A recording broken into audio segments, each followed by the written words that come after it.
international scientists successfully created a super coronavirus. Just pull up those two images. Okay, they up. What are these two? One is an article from November 2015. The other is an article from March 2020.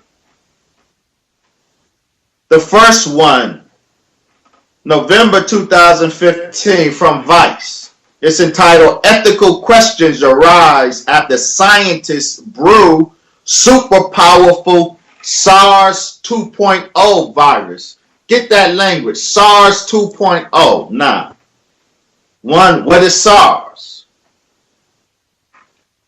Well, what are coronaviruses?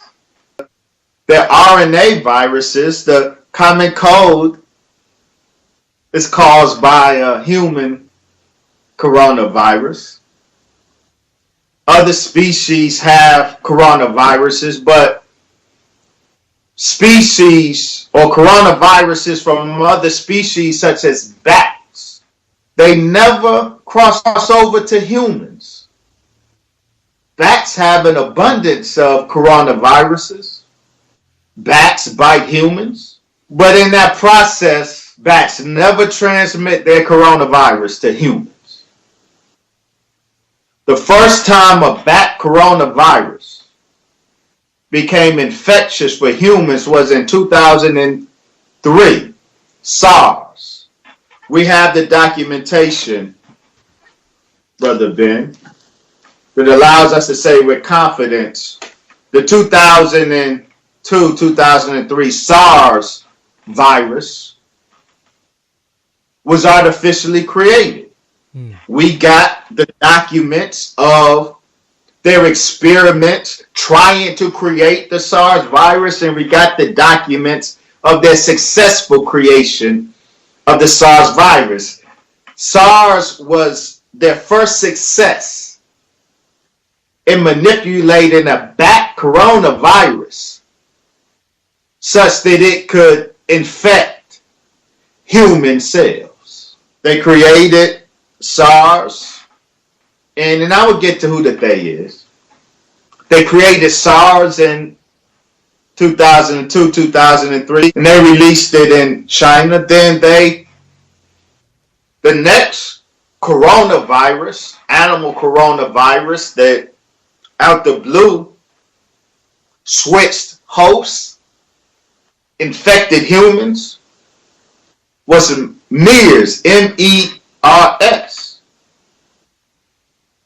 If you Google MERS, they will say that MERS, Middle East Respiratory Syndrome. Middle East because if you Google it, it would say MERS erupted in Saudi Arabia. Except we now know it didn't. MERS first erupted in Jordan. And why is that important? Saudi Arabia is an ally of the U.S. and the state of Israel. So to place the outbreak of MERS in Saudi Arabia, nobody would suspect Israel. However, we now know that the outbreak of MERS began in Israel's enemy, Jordan. Jordan was the first country that the MERS virus, another unique coronavirus that was genetically engineered, and we can show how it was done by manipulating the spike. Those spikes are what's important. That's how the virus gets its name, corona. As crown is like the corona spikes emanating from the sun. Those spikes was the focus of these evil scientists manipulating those spikes, because the spike determines what host the virus can infect. By manipulating those spikes, you can change the host of the virus. And so the bat coronavirus, it only existed in bats, but it didn't make bats sick, and it did not transmit to humans and make humans sick unless you manipulate that spike. You do something to that spike to make it capable of infecting human cells, and that is what was done.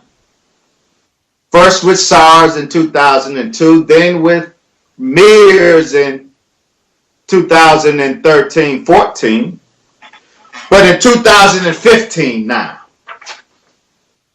it says, this article talks about a super powerful SARS 2.0. So it describes the creation in 2015 at a U.S. government-funded laboratory at the University of Carolina, Chapel Hill. A lab headed by Dr. Ralph Barrett. In that lab in 2015, this, what they're describing as a super powerful SARS 2.0 was created. Among the scientists that worked on this artificial creation of this super powerful SARS 2.0, among the scientists was the head of the lab, Dr. Ralph Barrett, but also two scientists from the Wuhan Virology Laboratory. The Wuhan Virology Laboratory is the bioweapons laboratory in Wuhan, where the novel coronavirus broke out. Two of the scientists from the Wuhan Virology Laboratory in 2015 collaborated with U.S. scientists at the University of Carolina, Chapel Hill, in creating what is described as a super powerful SARS 2.0. Now, Dr. Anthony Fauci, head of the National Institute of Allergy and Infectious Diseases, who we see every day at the White House briefing, he financed the creation of this super powerful SARS 2.0. Wow. Now, why is that relevant? So let's go to 2020. So in 2015, in the laboratory here in the U.S., with scientists, U.S. scientist Ralph Barrett, in collaboration with Chinese scientists from the Wuhan Virology Laboratory, they created a super powerful SARS 2.0. And the creation of that super powerful SARS 2.0 was financed by Dr. Anthony Fauci. Well, Brother Ben, what happened to that super powerful SARS 2.0 that was created with government money in 2015? Well, we go to the March 2020 document. What is this? This is a document. One of the writers of which is that same Ralph Barrett, who headed the laboratory that created the super powerful SARS 2.0.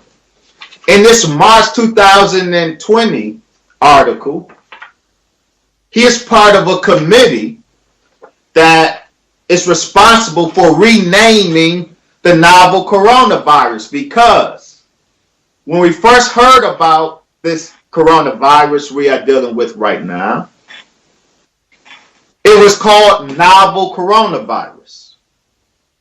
And then the World Health Organization gave it the official name of 2019 nCoV, meaning novel coronavirus 2019.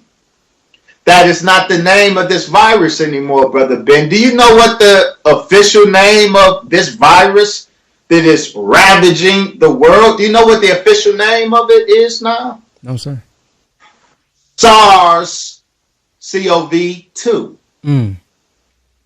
This is the SARS 2.0. The SARS 2.0 that was made in the lab, headed by Ralph Barrett.